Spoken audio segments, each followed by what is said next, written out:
السلام علیکم ورحمۃ اللہ وبرکاتہ۔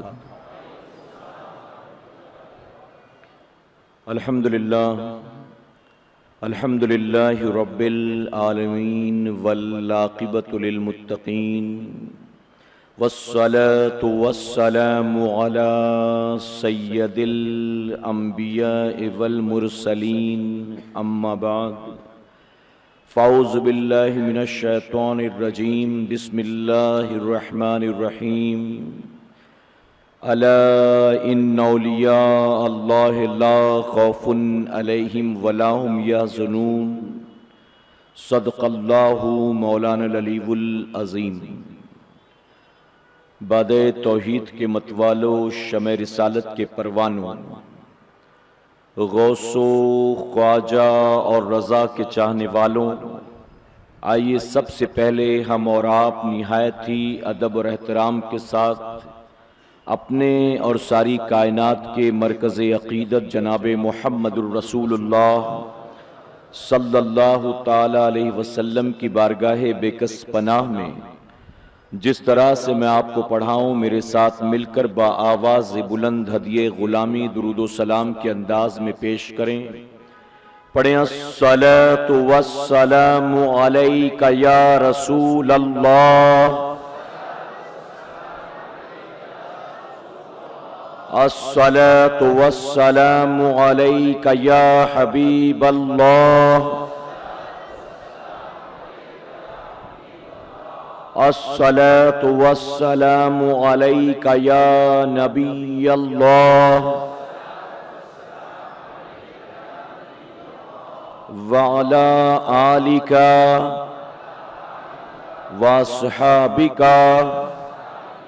یا نور اللہ صلی اللہ تعالی علیہ وسلم۔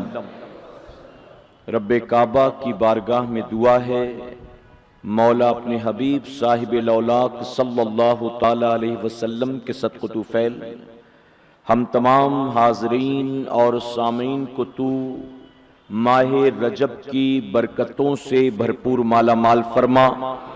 یا الہ العالمین، ہمیں خیر و عافیت کے ساتھ ماہ شعبان و ماہ رمضان المبارک نصیب فرما، اور میرے کریم ہم گناہ گاروں سیاہ کاروں کو ان برکت والے مہینوں کا احترام کرنے، ان کا حق ادا کرنے اور خوب عبادتیں کر کے توبہ اور استغفار کر کے تجھے راضی کرنے کی توفیق نصیب فرما۔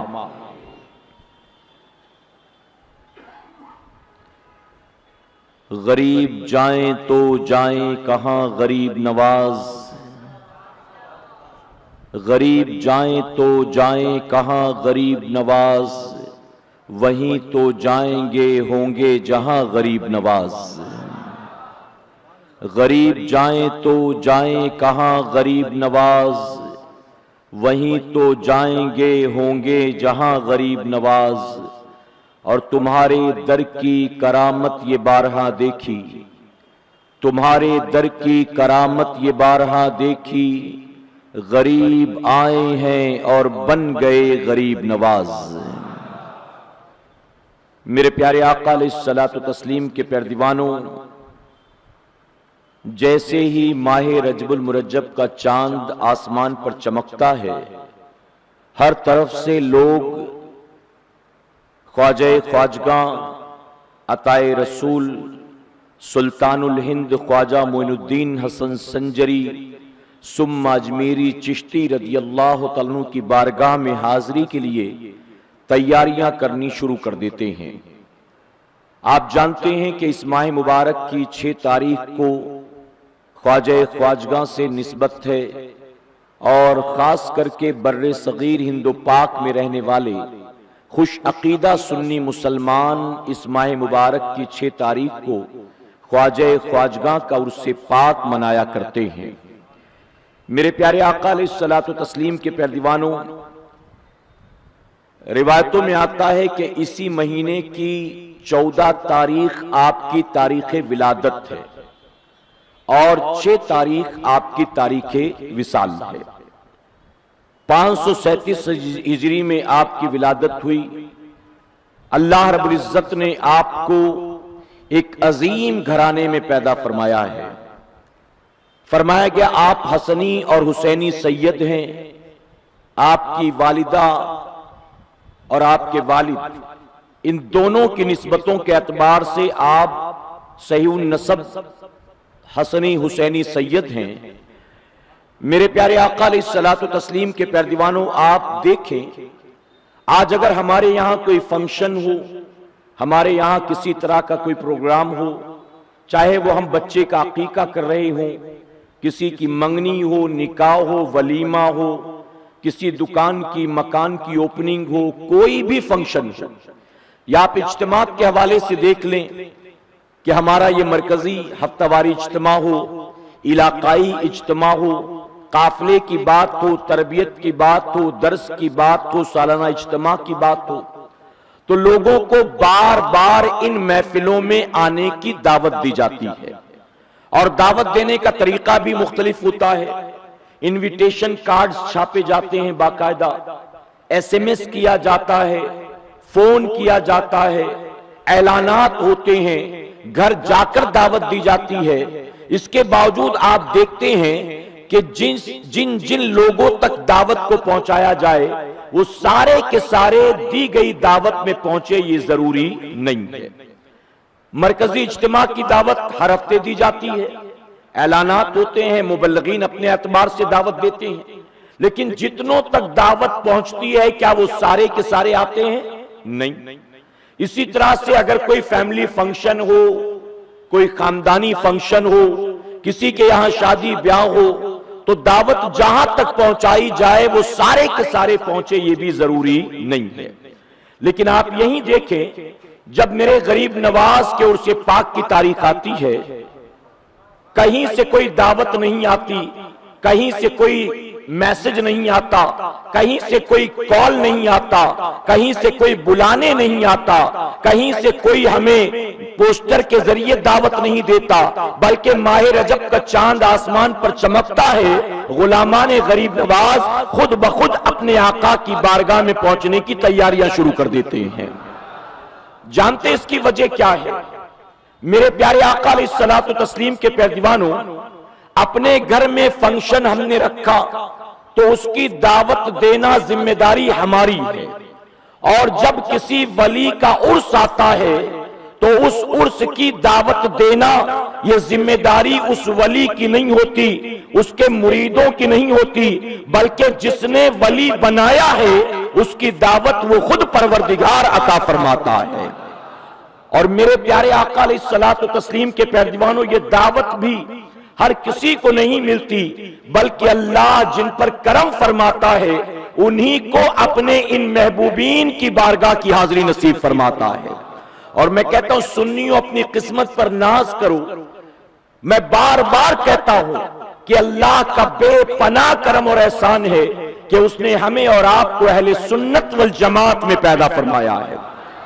تنہا یہ وہ جماعت ہے، یوں تو مسلمان کہلانے والے بہت سے فرقے، یوں تو مسلمان کہلانے والی بہت سی جماعتیں اور بہت سے گروہ ہیں، لیکن تنہا اہل سنت والجماعت وہ جماعت ہے کہ شروع سے لے کر اب تک جتنے ولی پیدا ہوئے اللہ نے سارے ولی اسی جماعت میں پیدا فرمائے ہیں۔ آپ کو باطل فرقوں میں کوئی خواجہ نظر نہیں آئے گا، آپ کو باطل فرقوں میں کوئی غوث نظر نہیں آئے گا، آپ کو مسلمان کہلانے والے جتنے فرقے ہیں اس میں کہیں بھی کوئی مخدوم نظر نہیں آئے گا، مذہوب نظر نہیں آئے گا، درویش نظر نہیں آئے گا، کتب نظر نہیں آئے گا، ابدال نظر نہیں آئے گا۔ اے سرکار مدینہ کے پیارے دیوانوں، جتنے ولی پیدا ہوئے اللہ نے وہ سارے اہل سنت والجماعت میں پیدا کیے، اور جانتے ہو اس جماعت کے حق پر ہونے کی جو سب سے بڑی دلیل ہے، جو سب سے بڑی گارنٹی اور ضمانت ہے، وہ یہی ہے کہ سارے ولی اسی جماعت میں پیدا پیدا ہوئے، اس کی وجہ یہ ہے کہ اللہ کا جو ولی ہوتا ہے وہ بے ایمانوں میں پیدا نہیں ہوتا، اللہ کا ولی ایمان والوں میں پیدا ہوا کرتا ہے۔ تو یہ ایمان والوں کی جماعت ہے، یہ حق والوں کی جماعت ہے۔ میرے پیارے آقا علیہ الصلوۃ والتسلیم کے پیروانوں، آپ نے دیکھا اب ایک نیا دور آ گیا ہے۔ بہت سے ہمارے ساتھی، بہت سے ہمارے بھائی عمرہ کرنے کے لیے جاتے ہیں، حج کرنے کے لیے جاتے ہیں، تو باقاعدہ سعودی گورنمنٹ کی طرف سے ان کے نمائندے یا ان کے مسلک اور ان کے مذہب کے ریپریزنٹیٹیوز وہاں گھومتے ہیں اور وہ تلاش کرتے ہیں، خاص طرح کی ٹوپی نظر آ جائے کسی کے سر پر تو اس کو پکڑ لیتے ہیں، اس سے بحث کرنا شروع کر دیا۔ کسی نے چشتیہ رنگ کے کپڑے پہن رکھے ہو تو اس کو پکڑ لیا۔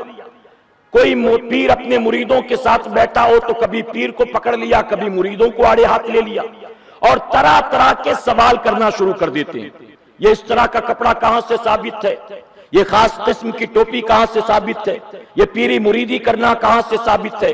ابھی آپ مجھ سے پیشتر سن رہے تھے، جتنے بھی باطل فرقوں کے اعتراضات، خاص کر کے آج کے دور میں جو غیر مقلدین اعتراض کرتے ہیں، ہم انہیں کہتے ہیں غیر مقلد۔ وہ اپنے آپ کو کیا کہتے ہیں؟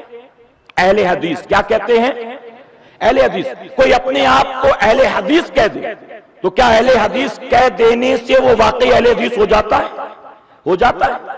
میرے پیارے آقا علیہ الصلوۃ والتسلیم کے پیروانوں، اس طرح صرف نام رکھ لینے سے اگر وہ ہو جاتا تو پھر اہل حدیث اور اہل قرآن لوگ نہ رکھتے، بلکہ اپنی جماعت کا نام ڈائریکٹ وہ اہل جنت رکھ لیتے، اہل فردوس بری رکھ لیتے، اہل فردوس اعلیٰ رکھ لیتے اور کہتے کہ جنتی تو ہم ہی ہیں کیونکہ ہماری جماعت ہی کا نام اہل جنت ہے، فردوس میں ہم ہی جائیں گے کیونکہ ہماری جماعت کا نام ہی فردوس بری، جماعت فردوس بری، جماعت فردوس اعلیٰ۔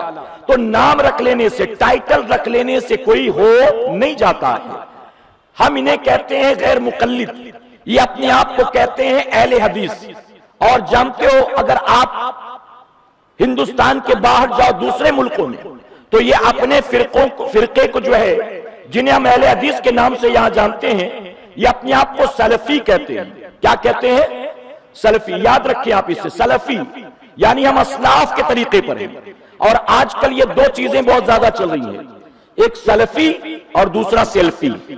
یہ دونوں چیزیں بہت زیادہ پائی جاتی ہیں، ہر طرف سلفی بھی پھیلے ہیں اور ہر کسی کو سیلفی کا شوق بھی ہو گیا ہے۔ لوگ خانہ کعبہ کا طواف کرتے کرتے 3 چکر لگاتے پہلے سیلفی نکالتے ہیں۔ سیلفی، لوگ مدینہ منورہ پہنچے، حضور کی بارگاہ میں حاضری، بعد میں سیلفی پہلے ہوگی گنبد کے سامنے، مینار کے سامنے، مسجد نبوی شریف کے سامنے۔ عجیب جنون ہے، عجیب دیوانہ پن ہے۔ ارے یہ وہ بارگاہیں ہیں، یہ وہ مقامات ہیں جہاں پہنچنے کے بعد آدمی کو سیلفی کیا خود کا بھی ہوش نہیں ہونا چاہیے۔ وہاں پہنچ کر تو صرف اللہ کی رضا، اللہ کی رضا، عبادت ہو، توبہ استغفار ہو، رضا الہی تلاش کرنے کی کوشش ہو، اپنے گناہوں پر ندامت ہو، وہاں تو آنسو ہو، وہاں تو اللہ کا ذکر ہو۔ لیکن وہاں پہنچ کر لوگ طواف کعبہ، ہم نے تو دیکھا صرف سیلفی نہیں نکالتے، باقاعدہ ویڈیو ریکارڈنگ ہوتی ہے۔ اور صرف ویڈیو ریکارڈنگ نہیں، بعض تو طواف کرتے کرتے ویڈیو کال لگا دیتے ہیں کہ ویڈیو کال چل رہا ہے، کس پر؟ ایمو پر، واٹس ایپ پر۔ ہم طواف کرتے کرتے گھر میں گفتگو بھی کر رہے ہیں، وہاں پوری فیملی بیٹھ کر دیکھ رہی کہ ابا طواف کر رہے ہیں۔ تو یہ سیلفی اور سلفی بہت زیادہ مارکیٹ میں چل رہا ہے۔ میرے پیارے آقا علیہ الصلوۃ والتسلیم کے پیروانوں، اللہ کا شکر ادا کرو، اللہ کے گھر میں موجود ہوں۔ منبر رسول پر پوری ذمہ داری کے ساتھ کہوں گا، یہ جتنے بھی مسلمان کہلانے والے فرقے ہیں، اپنے منہ میاں مٹھو بنتے ہو تو بنے، کل قیامت کے دن انہیں جنت تو کیا، جنت کی خوشبو بھی میسر نہیں آئے گی۔ جنت میں جائیں گے تو صرف اہل سنت والجماعت کے لوگ جائیں گے۔ اور میرا تعلق اس جماعت سے ہے، اس لیے یہ دعویٰ نہیں ہے، بلکہ میرے پیارے آقا علیہ الصلوۃ والتسلیم کے پیارے دیوانوں، یہ جماعت وہ جماعت ہے جو قرآن و سنت کے مطابق اپنی زندگی کو گزار رہی ہے۔ یہ جماعت، اس جماعت کے عقائد، اس جماعت کے معاملات بدعت نہیں ہے، گمراہی نہیں ہے، بلکہ سب کا سب بلا شبہ قرآن و سنت سے ثابت ہے۔ ہاں، اگر آپ نے کسی کو پکڑ لیا اپنے ملک میں اور پکڑنے کے بعد آپ نے کچھ اعتراضات قائم کیے اور وہ کم علم آدمی سوالوں کا جواب نہ دے سکے، پیری مریدی کہاں سے ثابت نہ جواب دے سکے، دست بوسی کہاں سے ثابت نہ جواب دے سکے، یا رسول اللہ کہہ کے آواز لگانا کہاں سے ثابت نہ جواب دے سکے، کھڑے ہو کر سلام پڑھنا کہاں سے ثابت نہ جواب دے سکے، نبی حاضر و ناظر ہے نہ جواب دے سکے کہاں سے ثابت، خاص قسم کی ٹوپی جو تم نے پہنا ہے کہاں سے ثابت نہ جواب دے سکے، یہ لباس جو تم نے پہنا ہے خاص رنگ کا کہاں سے ثابت نہ جواب دے سکے، تو جواب نہ دینا اس بات کی تو علامت ہے کہ وہ آدمی جس سے آپ نے سوال کیا ہے وہ علم والا نہیں، وہ آپ کے اعتراضات کا جواب دینے کی صلاحیت نہیں رکھتا۔ لیکن اس سے یہ مراد نہیں ہے کہ جس مسلک کا وہ فالوور ہے، جس مذہب کا وہ فالوور ہے، جس عقیدے کا وہ ماننے والا ہے، وہ مسلک یا مذہب غلط ہو گیا۔ ایک آدمی جواب نہ دے سکے تو یہ اس کی کم علمی ہے، لیکن اس کا مسلک و مذہب غلط ہے۔ میرے پیارے آقا کے پیروانوں اس سے پروف نہیں ہوتا، اور جانتے ہو یہ لوگ جو پکڑتے ہیں، ان پکڑنے والوں کا بھی معاملہ یہی ہے کہ یہ تلاش کرتے ہیں کوئی ایسا ملے جو ہمارے اعتراض کا جواب نہ دے سکے، ایسا ملے جو جواب نہ دے سکے، ورنہ الحمدللہ جو ہے ہر سال ہندوستان سے پاکستان سے اہل سنت والجماعت کے بڑے بڑے علماء کرام جایا کرتے ہیں۔ تو ان علماء کو کیوں نہیں پکڑتے، ان سے سوال کیوں نہیں کرتے، ان کے سامنے اہل سنت والجماعت کے عقائد پر اعتراضات قائم کیوں نہیں کرتے؟ اور میرے پیارے آقا کے پیارے دیوانوں یہ بھی میں بتا دوں، اگر اہل سنت والجماعت کے عقائد و معاملات پر آج کہیں انگلی اٹھائی جائے تو ہمیں نئے سرے سے تحقیق اور ریسرچ کی ضرورت نہیں ہے، بلکہ اللہ رب العزت کا بے پناہ کرم اور احسان ہے کہ اللہ تبارک و تعالیٰ نے اعلیٰ حضرت عظیم البرکت کو اس صدی کا مجدد بنا کر پیدا کیا، اور میرے امام نے باطل عقائد والوں کے ہر اعتراض کا جواب قرآن و سنت کی روشنی میں دے دیا ہے، ہر اعتراض کا جواب۔ میرے پیارے آقا کے پیارے دیوانوں، خواجہ غریب نواز کا اس سال جو عرس منایا جا رہا ہے، یہ کتنا سالانہ عرس ہے؟ کتنا؟ 805 سال ہو چکے۔ کتنے سال ہو گئے؟ 805 سال۔ پتہ چلا کہ ہندوستان کی سرزمین پر اولیاء اکرام کا عرس منانا یہ 2 4 20 25 50 100 سال پہلے شروع نہیں ہوا، بلکہ اولیاء کا عرس ہندوستان میں 800 سال سے منایا جا رہا ہے۔ جتنے باطل فرقے ہیں چیلنج سے کہوں گا، ان سب کی ڈیٹ آف برتھ دیکھیں، ان سب کی تاریخ ولادت دیکھیں، آپ کو پتا چلے گا کوئی 50 سال پہلے پیدا ہوا، کوئی 100 سال پہلے پیدا ہوا، کوئی 150 سال پہلے پیدا ہوا، 1857 میں پیدا ہوئے، انگریزوں کے ٹکڑے کھا کر ان کے ہاتھ پر ایمان کا سودا کر کے یہ پیدا ہوئے۔ تو جتنے اعتراض کرنے والے باطل فرقے ہیں، ان سب کی پیدائش بات کی ہے، اولیاء کا عرس تو 800 سال سے منایا جا رہا ہے۔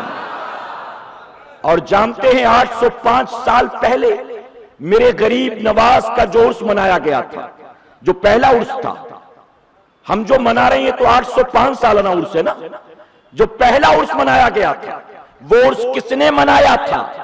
آج کے بریلویوں نے نہیں منایا تھا، امام احمد رضا خان فاضل بریلوی نے نہیں منایا تھا، وہ عرس کس نے منایا تھا؟ اے سرکار مدینہ کے پیارے دیوانوں، ماننا پڑے گا کہ وہ عرس جو ہے بمبئی کے مسلمانوں نے نہیں منایا تھا، بلکہ 805 سال پہلے غریب نواز کا پہلا عرس انہوں نے منایا تھا جنہوں نے غریب نواز کے ہاتھ پر اسلام اپنایا تھا،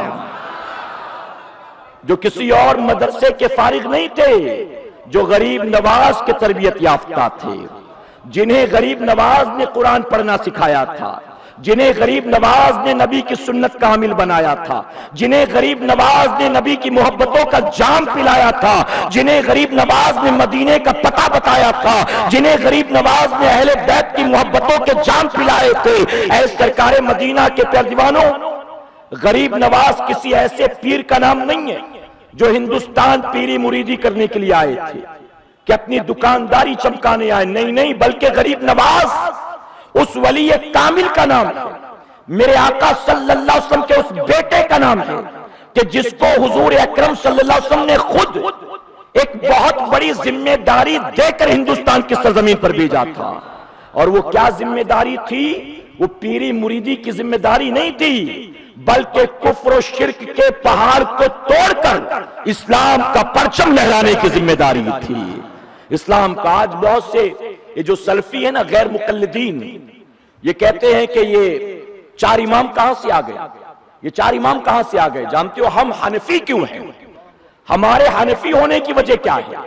میرے پیارے آقا علیہ الصلوۃ والتسلیم کے پیارے دیوانوں، الحمدللہ ہم خوش عقیدہ سنی مسلمان حنفی، سنی اور حنفی اس لیے ہیں کہ ہندوستان کی سرزمین پر اسلام کا پرچم کسی اور نے نہیں لہرایا تھا، کسی شیعہ نے، کسی بوری نے، کسی کھوجا نے، کسی چکرالوی نے، کسی بوچالوی نے، کسی نیچروی نے، کسی قادیانی نے، کسی مرزائی نے، کسی وہابی نے، کسی تبلیغی نے، کسی دیوبندی نے، کسی اور نے اسلام کا پرچم نہیں لہرایا تھا۔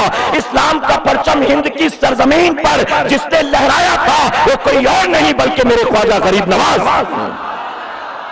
اور غریب نواز چونکہ سنی بھی ہیں حنفی بھی ہیں، تو جنہیں غریب نواز نے کلمہ پڑھایا وہ الحمدللہ آج بھی سنی ہیں، اور الحمدللہ چونکہ ہمارا امام حنفی تھا ہم بھی حنفی ہیں، ہم بھی حنفی ہیں۔ یہ کہاں سے ملی حنفیت؟ یہ کہاں سے ملے؟ کہاں سے شافعی ہو گئے؟ کہاں سے حنبلی ہو گئے؟ میرے پیارے آقا علیہ الصلوۃ والتسلیم کے پیارے دیوانوں، تو ہم نے اپنے بزرگوں کو، ہم نے اللہ کے محبوبین کو جس مسلک کا فالوور پایا ہے، ہم تک ان کا پیغام پہنچا تو ہم بھی اس مسلک کے فالوور ہو چکے ہیں۔ سیدنا سرکار غوث اعظم امام احمد بن حنبل کے مقلد ہیں، ان کے فالوور ہیں۔ آپ تو کوئی ولی، چیلنج کے ساتھ کہتا ہوں، اللہ کا کوئی ولی غیر مقلد نظر نہیں آئے گا، بلکہ اللہ کا ہر ولی کسی نہ کسی امام کا مقلد ہوگا۔ یہ جو بات میں بخاری مسلم بخاری مسلم بخاری مسلم کے نعرے لگاتے ہیں، یہ سلام پڑھنا بخاری میں کہاں لکھا ہے؟ یہ فاتحہ کرنا مسلم شریف میں کہاں لکھا ہے؟ یہ عرس منانا بخاری میں کہاں ہے؟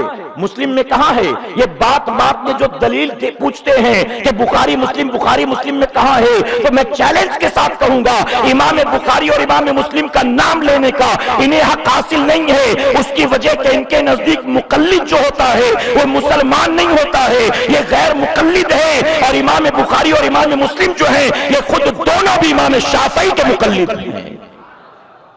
کوئی امام ابو داؤد ہو، ترمذی ہو، نسائی ہو، ابن ماجہ ہو، کوئی امام غیر مقلد نہیں ہے، ہر امام کسی نہ کسی امام کا مقلد ہے، اور اسی لئے الحمدللہ ہم بھی امام اعظم ابو حنیفہ کے مقلد ہیں۔ تو 805 سال پہلے غریب نواز کا عرس انہوں نے منایا تھا جنہوں نے ماتھے کی نگاہوں سے غریب نواز کے جلووں کا مشاہدہ کیا تھا۔ ارے جو غریب نواز کے پیچھے نمازیں پڑھا کرتے تھے، جو غریب نواز کے اجتماع میں بیٹھتے تھے، جو غریب نواز کے ہاتھوں سے پروردہ تھے، ان کی تعلیم و تربیت کے پروردہ تھے، وہ لوگ ہیں جنہوں نے غریب نواز کا عرس منایا تھا۔ اور آسان کر دوں، میرے غریب نواز کا پہلا عرس پاک آپ کے خلفاء نے، آپ کے مریدوں نے منایا تھا، اور اس میں کون تھے؟ اس میں خواجہ بختیار کاکی آپ کو نظر آئیں گے، اس میں خواجہ نظام الدین اولیاء آپ کو نظر آئیں گے، اس میں صوفی حمید الدین ناگوری آپ کو نظر آئیں گے، اپنے دور کے جو آفتاب و ماتاب تھے آپ کو وہ نظر آئیں گے جنہوں نے غریب نواز کا عرس پاک منایا تھا۔ تو اے مسلمانوں، پتہ چلا اعتراض کرنے والوں کی پیداوار بات کی ہے اور منانے والے تو پہلے سے چلے آ رہے ہیں۔ اس وقت کوئی انگلی اٹھانے والا نہیں تھا، اگر اسی وقت پابندی لگا دی جاتی تو بات آئی گئی ہو جاتی، آج تک یہ سلسلہ جاری نہ رہتا۔ تو اس وقت ایک بھی اعتراض کرنے والا نہیں تھا، سارے منانے والے تھے الحمدللہ۔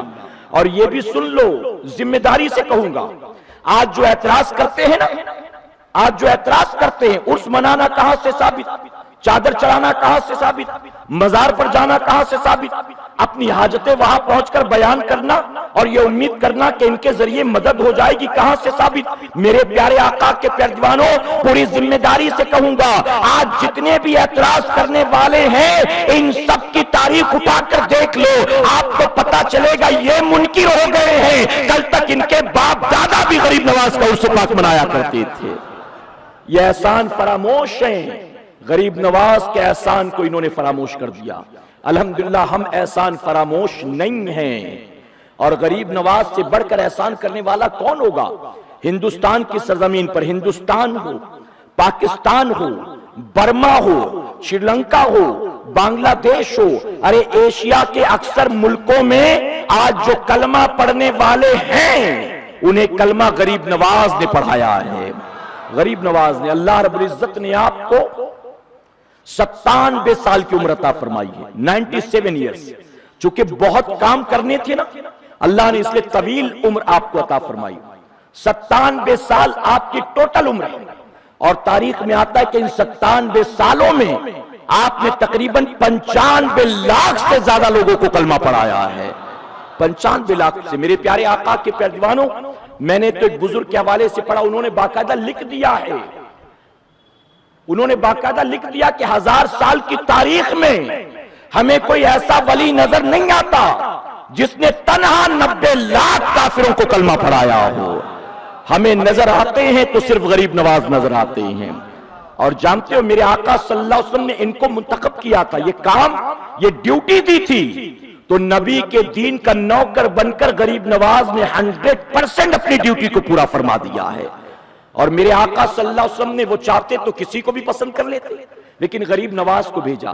جانتے اس کی بھی ایک بڑی پیاری تاریخ ملتی ہے, اس کی بھی بڑی پیاری تاریخ ہے.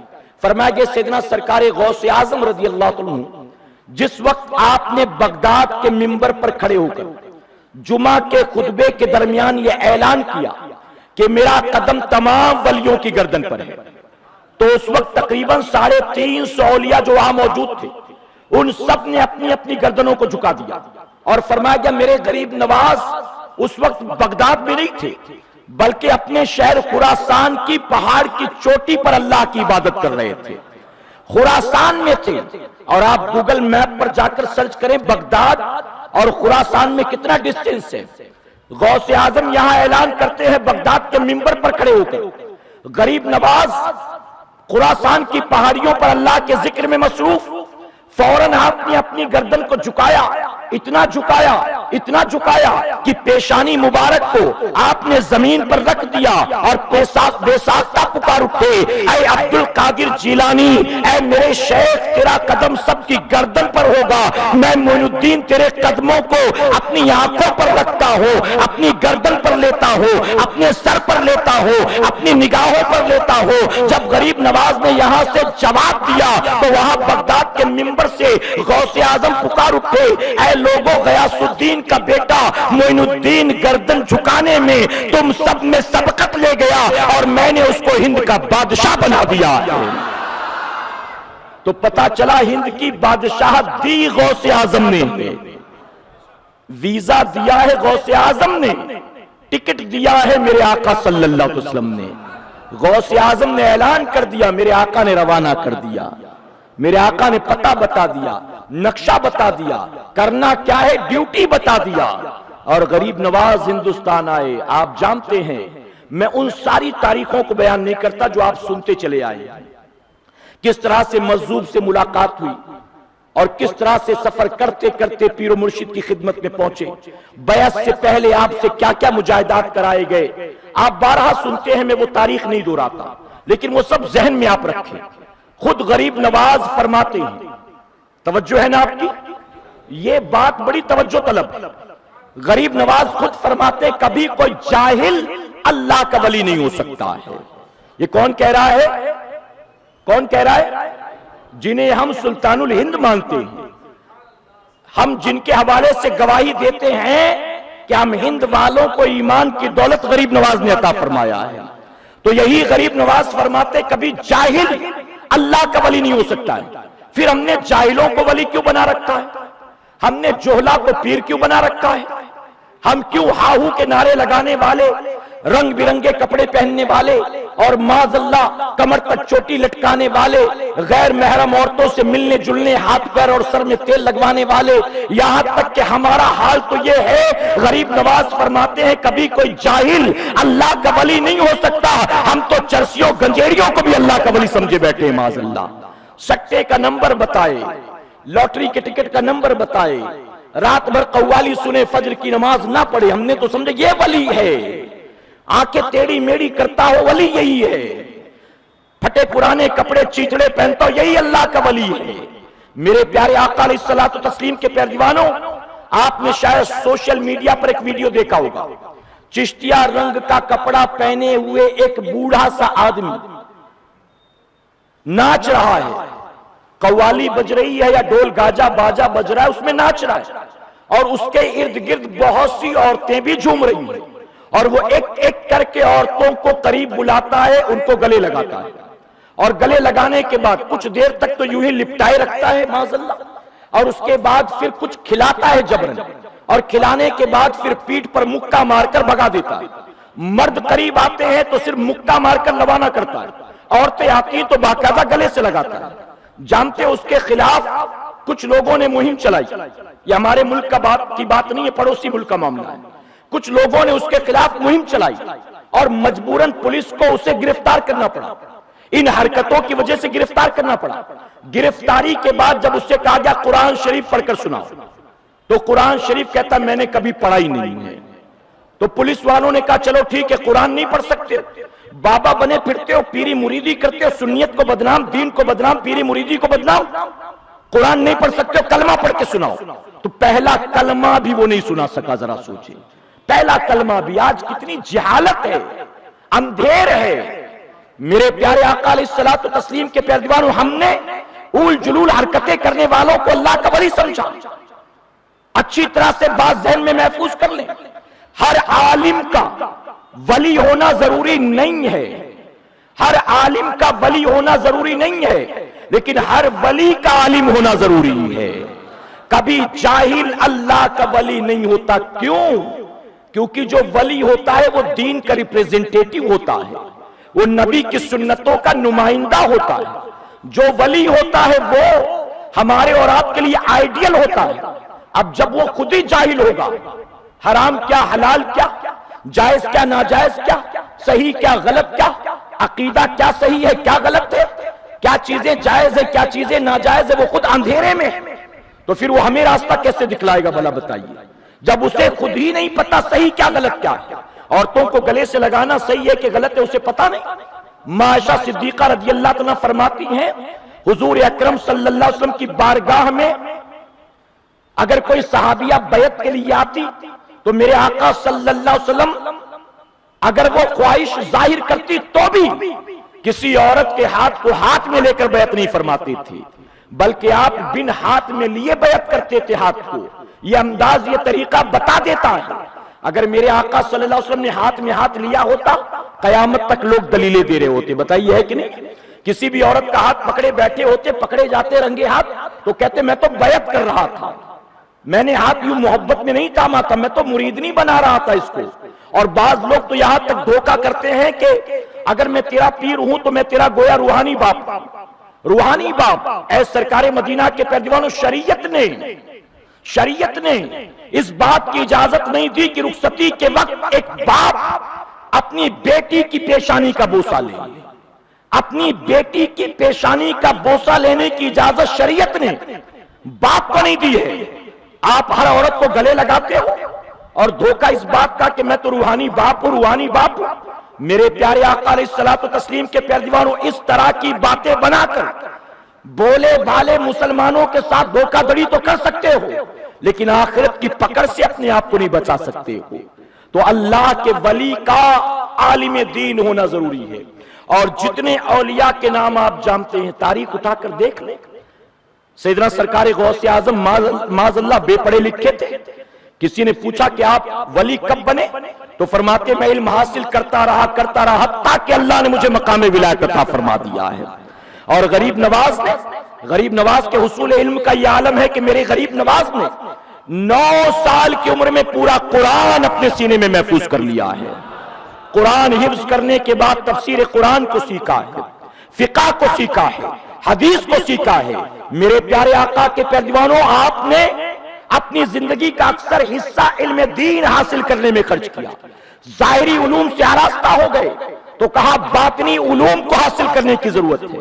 اب چلیں کسی شیخ کامل کو تلاش کریں، اب کسی پیر و مرشد کو تلاش کریں، تاکہ ظاہری علوم تو حاصل کر لیے، باطن کے بھی پردے اٹھیں، ذرا اس کی گہرائی میں بھی تو جائیں اور سمجھیں۔